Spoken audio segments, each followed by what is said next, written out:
How's it going? Welcome to the shop. Hope you're having a great day. Today's going to be a little bit different. I've been working on a whole bunch of Kydex and stuff off camera, and I think I'm just going to take you along the journey of finishing it up, maybe sharpening some knives, maybe doing logos, or I don't know. We'll see what we get into. Are you ready? Here we go.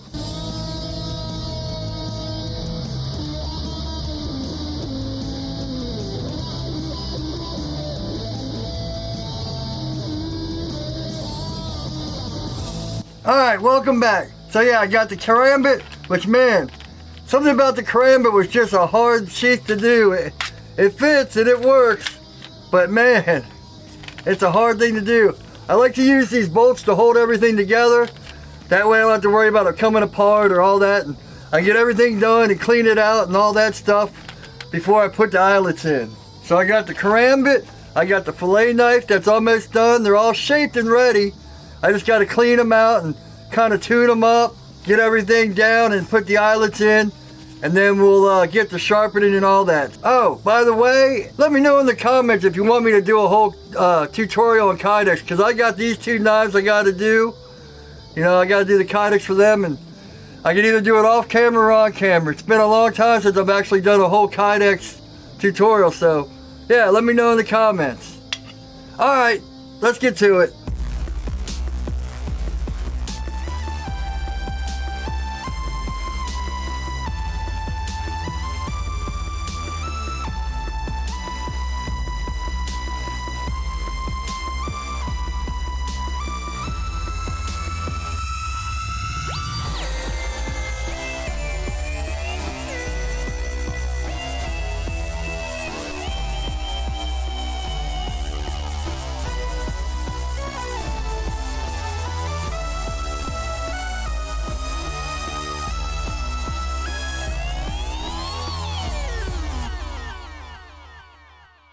Alright, I got these four. These two, I want to do the coffee etch on this one and this one, but if you watched the last stream, I talked about the Scotch Brite belts and how they kind of messed up the finish, so I have to redo this one, and then we'll start with the coffee etch. I might even throw this one I was hand sanding for in there and see how that looks. Basically, I did the Kydex, we're all up here. You can see I either clamp it down or I use the screws to hold them all together. They're basically all shaped and good to go.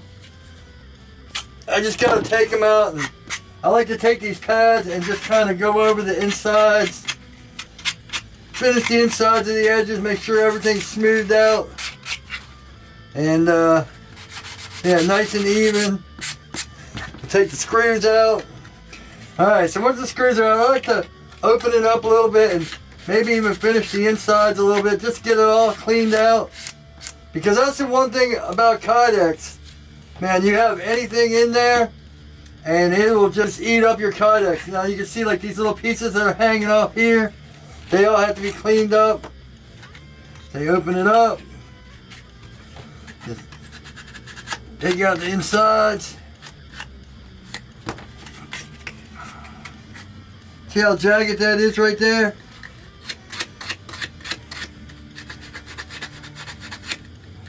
Just want it cleaned up, looking good. You don't want anything when you're pulling the knife out to scratch. Because man, Kydex is notorious for scratching. See these little hang-offs right here? From where you were on the grinder and it overheated and then came off. You might even have to take your blade and cut that out. Anything to prevent scratches.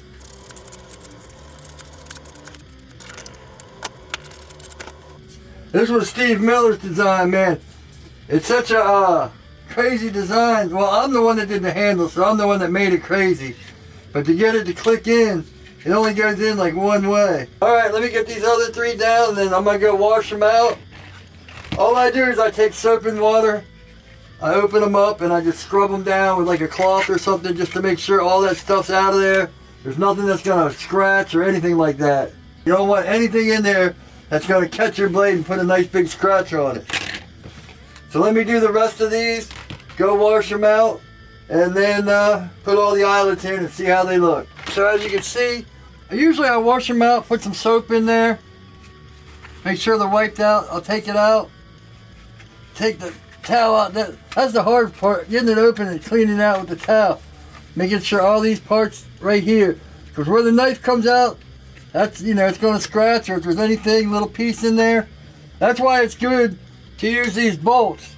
You know, you don't want to put the eyelets on and then try to clean it out. You want it all open and clean, and you know, you can shape it with the bolts on, and you don't have to worry about, you know, if the bolts aren't on there, it's going to open up and get all wonky and stuff like that when you're shaping it. But now I made a video where I actually built this. I bought the press from Harbor Freight, and I bought these parts from knife kits. You know, me and my stubbornness, I like to build things.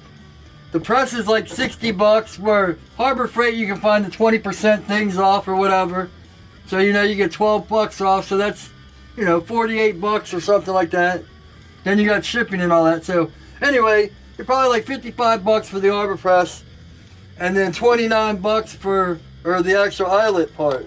And I was just looking on knife kits, and for 72 bucks, you can get the whole thing, and they make it all together. Now, I don't know, shipping might be 20 or 30 bucks. It's pretty heavy. I'd say a good 20, 30 pounds. So you might be 20, 30 bucks in shipping. But it's up to you. If you're like me and you like to build things, then, you know, buy the pieces and make them. You know, I have another video. I'll put this video on there where I built this, and I'll put one of my older Kydex videos, which leave in the comments if you want me to do a new video. But man, doing the eyelets with a press, it's so much better. Because what I used to do is I have one of those little stems that you buy off like Amazon for like 10 bucks. Basically, what you get off Amazon is a receiver like this, and then just like a straight little piece with a blunt end that goes in there.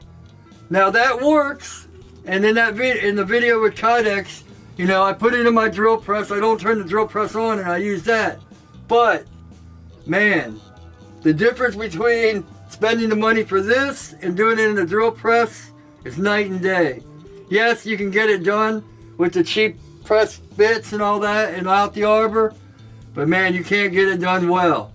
And with this, man, it comes out perfect. So yeah, me, you know, I'm a stubborn person that always wants to figure out how to do it myself, but sometimes you got to bite the bullet and do it the right way, and this is one of those times. So now, one of the most important things when you're doing these is how it's going to set on the person's belt. I'm left-handed, but I always wear my sheaths upside down. So they go upside down like that. So what you're going to want to do is you're going to want these pieces out. On whichever side is sticking out, you want the flared head out. Now, I just contacted the guy about the fillet knife. He says he wears it on the right side. And see, for me, since I wear mine upside down, it would be the opposite way. So you got to know if you're making this for somebody, if they're going to wear it on the right or left. Now, I would say if you're just making them to sell, go with the right side, because only freaks like me are left-handed. All right, let's get on to pressing these. Make sure you're even. Press. Nice and clean. See, that's the thing. When you do this on the drill press or however with those other things that aren't in the arbor, see how you can't even really tell which side it is? Well, this is the flared side, but the other side will come out wonky, or they could come out crooked, or man, I just used to have all kinds of problems doing eyelets on the drill press. And then you got to drill them out, and it's just a pain. It's worth the money if you're doing a lot of knife sheaths to actually buy the arbor or make an arbor or whatever you have to do. Now mine came with a crooked ass thing. Look at that bolt, man. That thing's, woo, hanging a little to the left. All right, I'm just gonna time lapse the rest of these.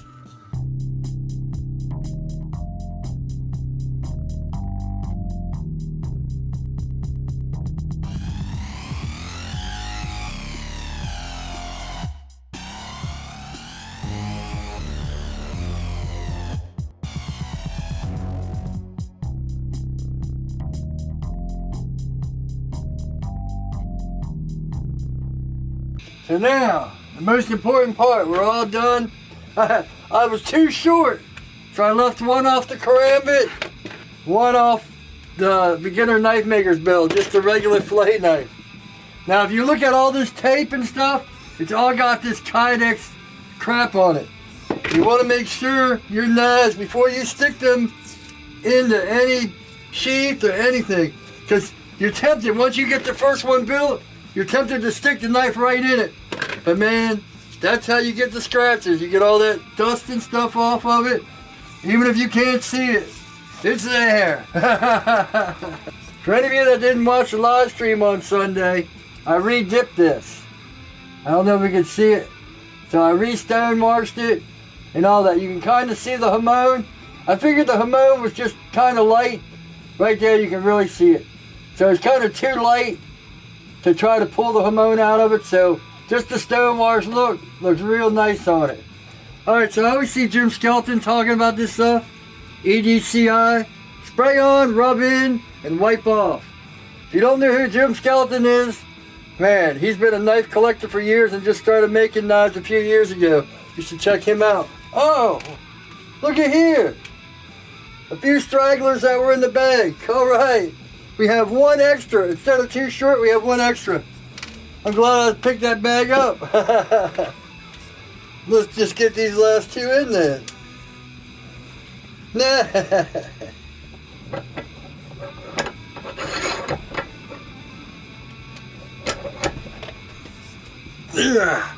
That's another thing, you have to hold the back of this down or it pops up.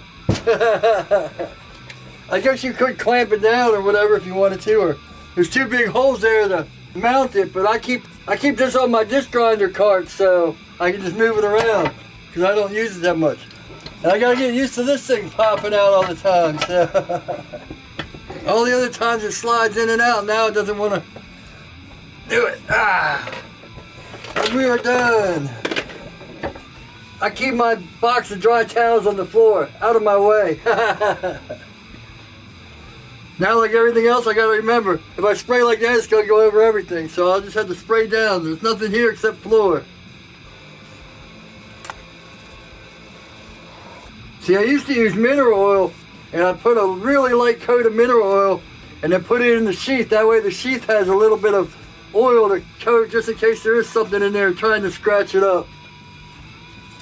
See what we got going here. Wham! Oh yeah, there we go.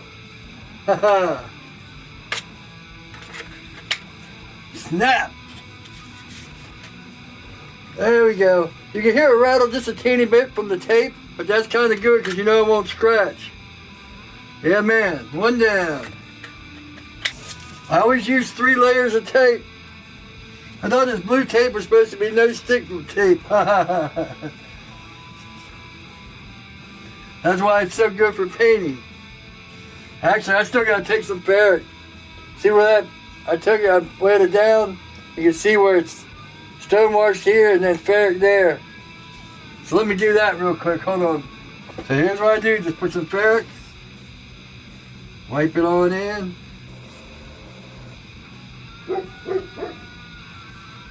Next door neighbor let the dog out. He don't like me talking on camera. And now just because it's not stone washed, you know, at least it'll be blended and have that same color. Woo, woo, woo. All right, let me go wipe this down with some baking soda and get back to it. All right, just a little tad bit of pen here. Let me put some pen. You can see the baking soda on there. Whew. I just put a little bit of baking soda in a wet towel and wiped it down, but so penetrating oil as I almost sprayed in my face. Looks like I missed a spot right there. But other than that, you can't really tell. Nice transition. See how we go on this? Oh yeah. Oh, that was nice and tight. Oh yeah. See, I'm taking the tape off and just throwing it on the floor. I got a big pile on the floor over there. And then it moves from over here outside when it gets too big. That's why I need the cleaning lady to come in and do my basement, because I'm a slob. If you guys missed the live stream, I talked about that. Man, I'm pushing that Sunday live stream on this one today, huh? Alright, let's wipe her down. Seems like it's got tape prints on it right here. Yeah, man, look at that. It's got that tape adhesive here. Here we go. Goo Gone, that's what we need. Damn tape messing up my nice shiny blade. There we go. Well, I think to put this stuff on, you have to have a dry blade because I think the blade was still wet from that penetrator oil, and it just beat it up like Raindex. So I'll let this blade dry a little bit, but let's see how this one looks. Wow. Yeah, man. What's left? Steve's knife. I gotta do the bluing on this one too, the exact same way I just did the ferric. I was almost thinking about fading it, because I kind of like that look. Maybe I'll just dab a little bit here to fade it in, to make it look, ooh. See, I just had Kydex dust on the back of that. That's why you gotta wipe it all down. I was thinking about fading this in, like right here, because I kind of like that silver. Oh man, this thing is pointy. How it kind of fades into like the antiquing look. Goes from black. Black. Well, it's in the light. Let's see if I can see it on one of my other cameras. It's like black. And then it goes to silver. Wow, right there. Maybe I'll just try to fade it in a little bit more. Alright. Let's see how this one looks. Oh. Spray it down first. It says this stuff's good for any kind of finish.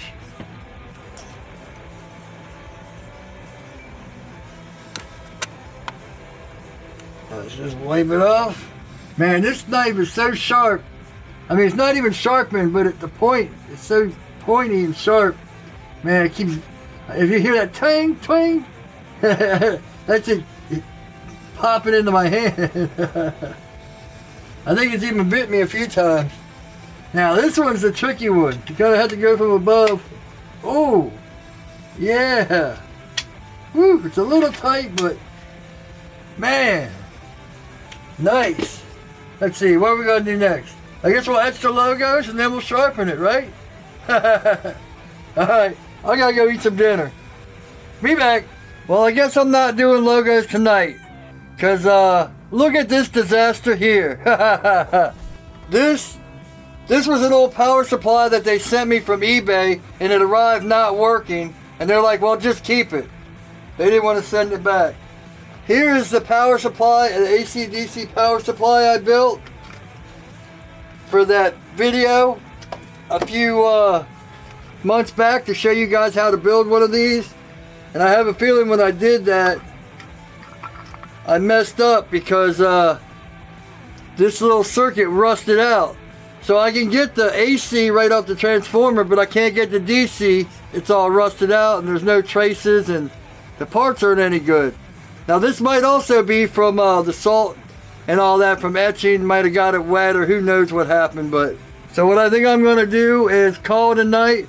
You can see I might try to pull parts out of here, but I think my best bet would be to buy some parts and show you guys how to build a power supply from scratch. I have the parts if I can find them, but I might just have to go online and order some. So I think, so yeah, tomorrow I'll just start sharpening and do that and put that in the rest of the video. Alright, so I think that's about it. I actually ordered some of the parts on Amazon, and I had a great idea. Since a lot of people didn't really understand the AC/DC etching machine that I built like this, I'm actually going to order parts and make it real simple.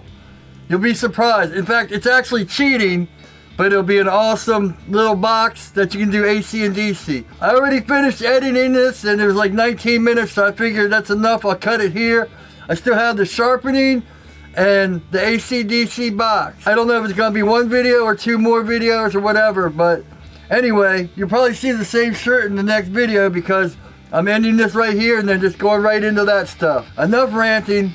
Like it if you like it, dislike if you don't. Leave comments to let me know if there's anything you want to learn about knife making or anything I can help you out with. I'll do my best. Amazon links are on my website, which is up here on the cards or down below in the description. I got shirts available and there's a few knives, and hopefully these knives will be there too. Alright, hope everyone's having a great day. And as always, take it easy.